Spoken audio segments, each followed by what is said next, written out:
Mbola eo amin'izay sokajy baolina izay ihany sy ho an'ny sokajy zokony kosa dia nitohy ny andro faharoa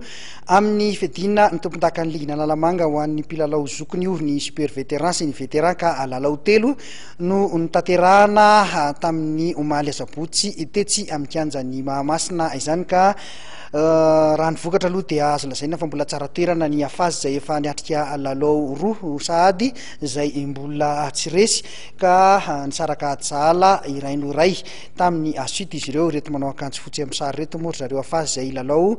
tamin'ny fionana tamin'ny andro voalohany izy ity izay nionana tamin'ny avia izay nandresen'ny avia tamin'isa 5-3 teo ihany koa ny vokatra izay nikatroka noan'ny BFV sy ny AGSM mbola sokady super vétéran ihany io zareo BFV no nivoaka nandresy tamin'isa 4-0 ary ny FCGDM nandresy ny SOS Village d'Enfants kosa tamin'ny isa mavesatra 4-1 ho an'ny sokady vétéran kosa indray io araka ny fantatra monambarany aveo avy amin'ny ligina lalamanga dia itoy amin'ny faran'ny herinandro indray ny faninanana ho an'ny lalao baolina kitra sokady zokiny izay.